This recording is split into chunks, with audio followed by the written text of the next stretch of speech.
Էկոնոմիկայի նախարարը սոցցանցի իր էջում տեսանյութ է հրապարակել, հայտնելով, որ առաջիկա կառավարության նիստի ընթացքում կընդունվի պարտանյութերի գնի սուբսիդավորման ծրագիրը։ Յուրաքանչյուր 50 կիլոգրամի համար կտրվի մինչև 3000 դրամ սուբսիդավորում։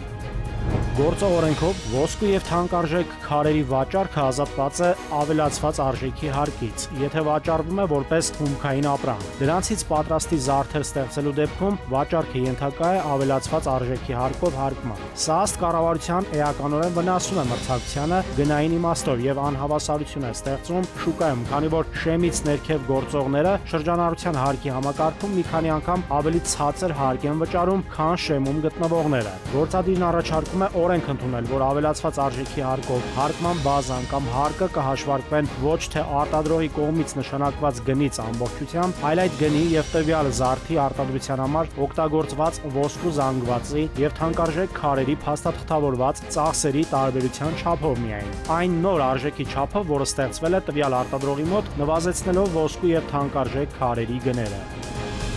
Մրգաշենում ապրիլի 13-ի սպանությունն ըստ քննչական կոմիտեի կատարել են եղբայրներ, որոնցից մեկն անչափահաս է։ Եղբայրները ապրիլի 13-ին սուր կտրող ծակող գործիքներով բազմաթիվ հարվածներ են հասցրել Մրգաշենի 52-ամյա բնակչին, սպանելով նրան։ Եղբայրներից մեկի նկատմամբ հարուցվել է հանրային քրեական հետապնդում մի խումբ անձանց կողմից կատարված սպանություն որակմամբ, իսկ անչափահասի նկատմամբ սպանության հոդվածով վերջինները ձերբակալվել են։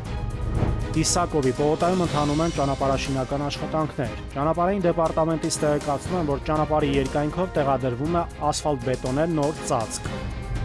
Գարնանը գյուղատնտեսական աշխատանքների մեկնարկին զուգահեռ ավելանում են չոր խոտածածկույթի և խոզանների այրման դեպքերը։ Շատերն այն համարում են ցանքատարածքներն ու արոտավայրերը արագ մաքրելու միջոց։ Իրականում ըստ մասնագետների դա կարող է վերածվել աղետի, վնասելով բնությունը, մարդու առողջությունը։ Ըստ մասնագետների, խոզանների այրումը լուրջ խնդիր է ագրո-էկո համակարգի համար։ Թեև որոշ քաղաքացիներ կարծում են, որ չոր խոտածածկույթի այրումից հետո բերքը կարող է ավելանալ, մասնագետները զգուշացնում են, դա ժամանակավոր երևույթ է։ Միջնաժամկետ և երկարաժամկետ հեռանկարում բերքատվությունը կտրուկ նվազում է, այն պայմանավորված է խոզանների այրման համալիր բացասական ազդեցությամբ։ Կրակը լուրջ սպառնալիք է նաև մարդու առողջության, կենդանական աշխարհի համար։